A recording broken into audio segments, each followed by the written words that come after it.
Are you going to turn the other side so you hit you over there with a brick? You may be dead on the second brick. That does not mean that. But we take religion to those extremes. Thou shalt not kill. The book doesn't say thou shalt not kill. If you go back to the original interpretation, it said thou shalt not murder, which means kill without a cause. Because God is the biggest killer there is. He killed not just thousands, but he killed tens of thousands, hundreds of thousands of people all through the book. In fact, if you add them, there might be millions. And he still kills people today. Because he controls all the weather, the earthquakes, the hailstorms, the tsunamis. He controls, he kills people when he does that. So if you're going to be like God, he's a killer. Okay. Then you can't be saying literally that you got to interpret it the way that white folks want you to interpret it. They want you to interpret it like that so you can leave them alone and put them in that high position that they're the God and you are the servant of God and you can't mess with the God that made you. Okay. Let's take into account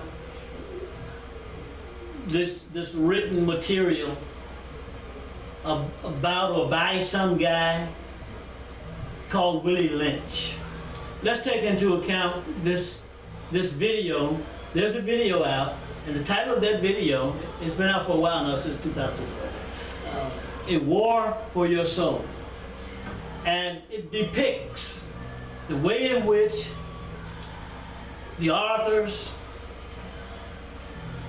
the enemies, Omar, you're bowing your head, you understand what I'm talking about.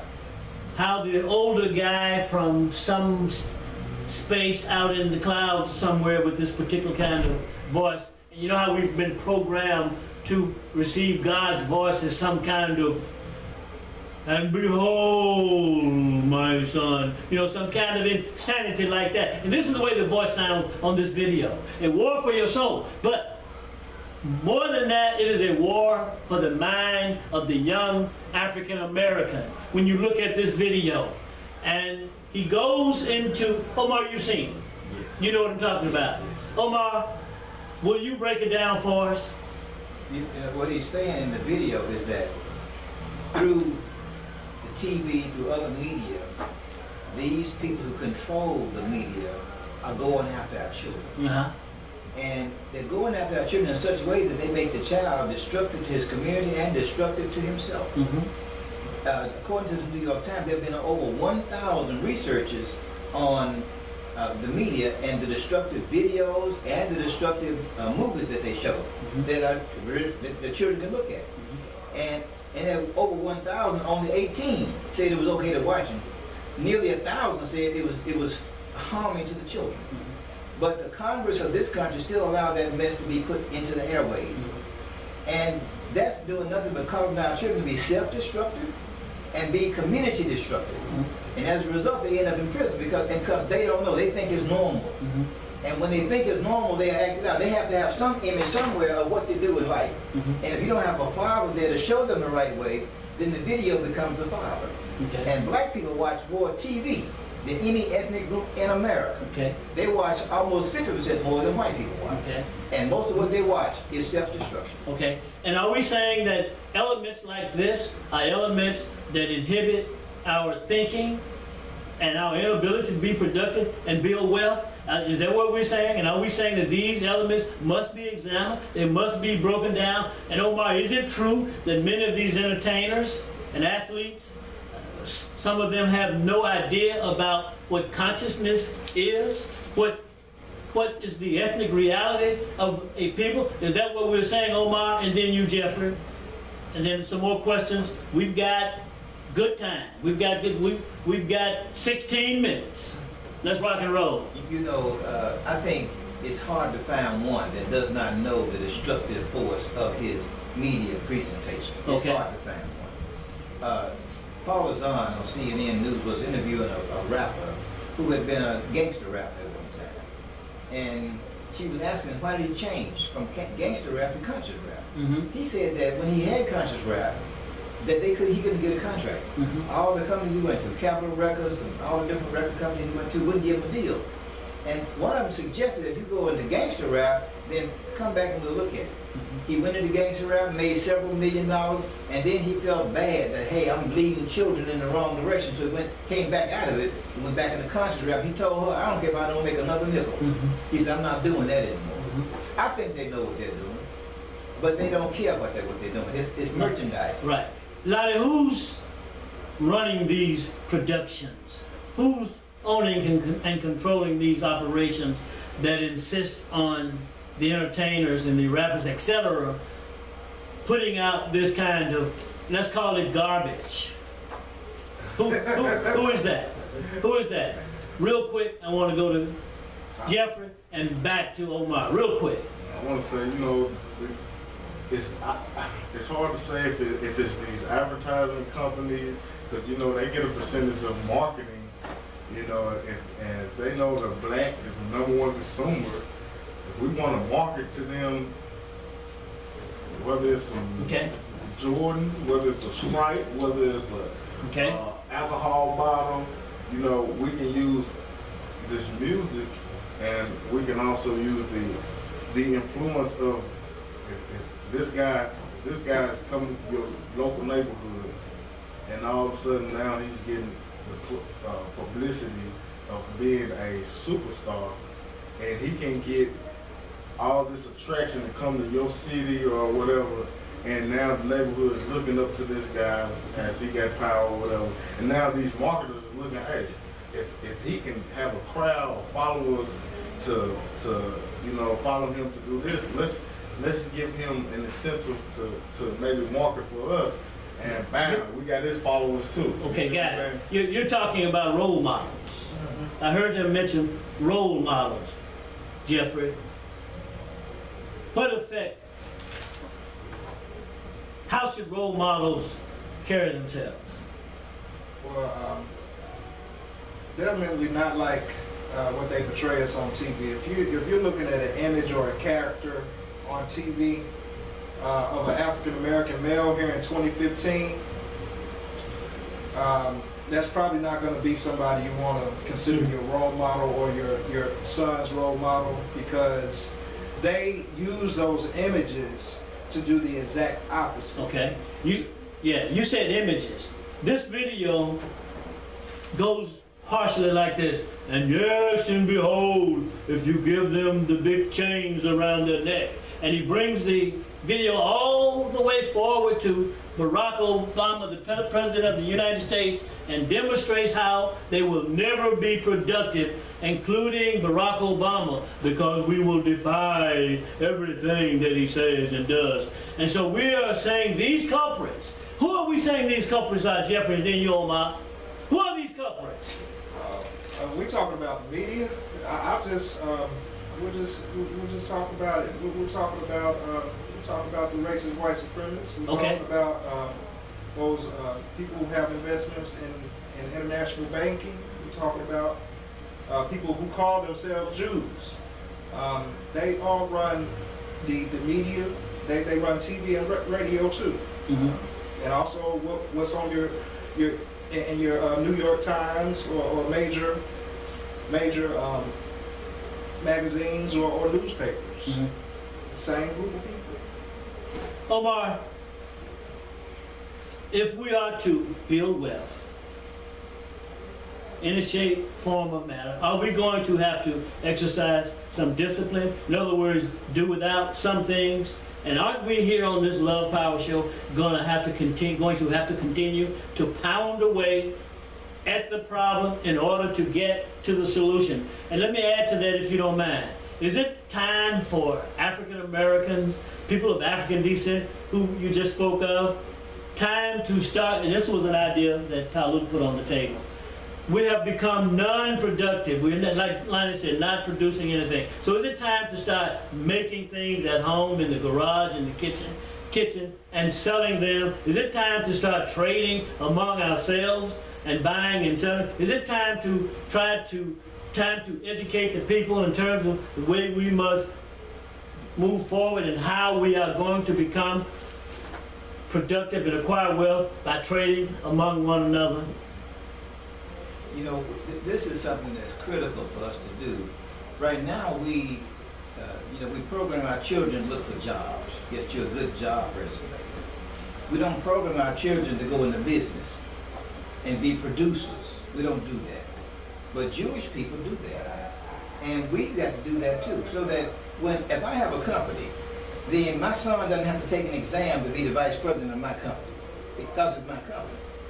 I heard a friend of mine who was at a meeting at the Peabody when he was working for Congressman Ford, and a 10-year-old child walked up to him and said, "What's your name?" He told me his name. He said, "Who are you with?" He said, "I'm with Congressman Ford's office." He said, "Oh, okay." He said, "You know what? I thought you worked for my dad. He owns the Peabody." He said, "Because if you work for my dad, one day you'll be working for me." The child has already got it in his mind that he's going to step into his father's shoes. Mm-hmm. We got to do that same thing. Mm-hmm. And if we don't do that, yes, then we're going to continue to be on the same road talking about we shall overcome, talking about we need to have unity. We're going to keep talking about it, but we'll never get there. We're going to talk ourselves out of existence. Mm-hmm. Have you seen these young Arabs in these stores, 10, 11 years old, collecting money from grown black men, 50 and 60 years old? Yes. Have you seen them running up in these stores, skinning and grinning, and these Arabs' face, and some of them even try to change the way they sound, while at the same time they are giving them their money. They're raking money hand over fist in these stores right here in Memphis, yes, Tennessee. Yes. Come on, Omar. Yes, yes, yes. Let's do this. They're bringing their children up into that same climate, letting them know that this is yours. You look, there's a scripture in the Bible about a man that lives in the cemetery. Black folk live in the cemetery because in the cemetery you can rob the dead. They have no power. We have no power. And then it says a man comes along named Jesus who speaks to the demons inside the man, because there's something inside the man that will not let him rise to his power. And he said in the scripture it also says the man, they chain the man, they can't control him. So nothing controls the man. That's the black community. Mm-hmm. Nothing controls us. You got a parking ticket, they come in with a SWAT team to arrest you. Mm-hmm. Because nothing controls you and your community. It's going to take a voice like that to get that out of us so we can go ahead and do what we need to do. And so I hear you saying that as a group, we have no power, no will to stand up and fight and push back, and even using the proper words as we examine and go forward against all of these odds that we see. And go ahead, let's do it, let's do this. We've got 9 minutes, let's shake it up. It's not that we don't have any power. Okay, come on. We came out of the prison of slavery, but the power stayed in there. Mm-hmm. And we still have not used our power yet. Our biggest problem right now is our fear of white people. That's our biggest problem. We're afraid of what they're going to say, how they're going to respond to us. To hell with how they respond to us. You got to do what you got to do, because they're going to sure the hell do what they got to do. Mm-hmm. And so in talking about organizing, unifying, building yes, wealth, talk about self-love versus self-hatred among the African American community. Are we seeing shades and nuances of that kind of stuff? Right now, we still have too much self-hatred right now. Mm-hmm. Especially when even though you have a declining crime rate across the country, you have more black men going to prison across the country. So we do have a little bit of self-love coming, but it's still tainted with what white folks give us. I was looking at a video, an online video, but somebody was playing a game with somebody else in another part of the country. And it's a 22-minute video. It's one of those battle videos. I was counting how many times the profane words were used. The word nigger was used 343 times. The word bitch was used 168 times, and the word MF was used 136 times in 22 minutes. I think we have a... Thank you, Omar. We'll come right back to you. We have a call online, Isaac? Yes, we do. All right. Go ahead, caller. Hi, this is Patricia Lee. Hey, Patricia Lee. On the two podcasts that's calling to say, keep up the good work. We appreciate you. But you guys keep on doing what you do. All right, thank you. All right, bye-bye. All right, bye-bye. Omar, back to you. Finish saying what you were saying before we got that call. The media right now, we don't control any part of it. We used to have BET, yes, Black Entertainment TV. Yes. Now we don't have it anymore, and the ones that control it don't give us what we used to get and what we used to need, what we still need. And because we don't control, we hardly control any media. And the media that we do have our name on, a lot of that is not even in our control, because we got to please our white advertisers. We need to get away from that. In fact, remember Bob Law? Yes, There's no more black talk radio, yes, you see. yes, yes, yes, And we're going to have to look at that and see what can be done about that. yes. Is that right? Yes. So it's part of the problem in terms of building with and unifying. Again, is it difficult to find two grown men, 40, 50, 60 years old, who can work together on something other than a big bottle of Swiss up, running across the street, coming back down the road, going to buy some bitter lemon, and getting together about that, around that bitter lemon? What can you say about that? Is that a problem among the men in the Memphis community? It's not just in the Memphis community, it's in the international black community. You know, they talk about Willie Lynch, and I don't think the letter's true, but the realities of the letter. The reality. Absolutely true. We see this. We hate each other. We see the outcome. We distrust each other. Yes. And look, I've been a businessman for 43 years, and I'm still in business selling insurance. Mm-hmm. But I still see that Willie Lynch syndrome all the time. Okay. In fact, when I started selling insurance, I became the assistant manager in the office, and I was taking white people out to train them on insurance calls. And black folk thought I was being trained by the white people. I see. So, and I hear stories about the younger white people training them to become your boss. Yes. So we've got to do what you all have said, Lonnie and Jeffrey, the whole self-determination thing. And then you brought up, who brought up colonialism? You? Or was it Lonnie? But anyway, we're going to, in the process of examining these issues coming from white supremacy, you know, colonization came first. Yes. And we're going to have to examine that as well going forward. But we're going to do as much as we can on economic development for black people going forward. We've got 3 minutes, take 1 minute. Jeffrey, Lonnie, Omar, and I'll close it out. Just to close out the topic of economics. Economics have to do, and I just want to make this kind of general, or maybe a little abstract a little bit, but what we're talking about is what we place our value on. Mm-hmm. We have to choose that for ourselves. We don't want other people or other groups of people to choose what we place our value on. Yes. We That's a can part of self-determination. That's a part we of choose our own value. self-determination. We choose our own values. What we're talking about, valuing a material or a product or a resource, or whether we're talking about valuing a idea, a philosophy, or a concept. Okay. We have to choose that, and we're the ones who have to construct this for ourselves and for the future. And once we're in that frame of mind of being the constructor or the creator, then that's when we actually fill the shoes and become self-determined. Yes. Lonnie, real quick. Yes, sir.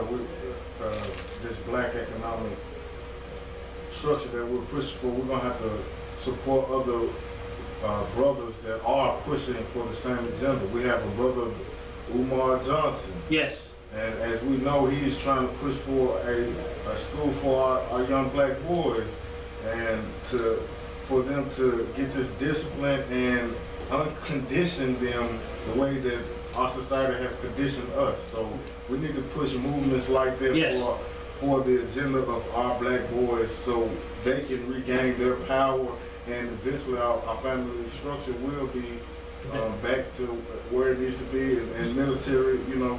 Schools for our young men of African descent, I'm sorry. That's another idea, schools. Omar, say something about economics and family. Coming out, economics actually means homes. It takes us back home. But we've said, Omar, that has been destroyed and it must be rebuilt. Economics. Omar, real quick and I'll close this out. When I look at our pattern of spending is self-destructive. Self-destruction, y'all. We have got to spend money with ourselves. Yes. We intend to get our way out of this mess that they put us in. They're not going to save us. If we don't save us, it ain't going to happen. Okay, we've come to the end of another great show, and we're looking forward to gathering back here again, and thank you very much Isaac, and thank everyone for tuning in to the Love Power Show.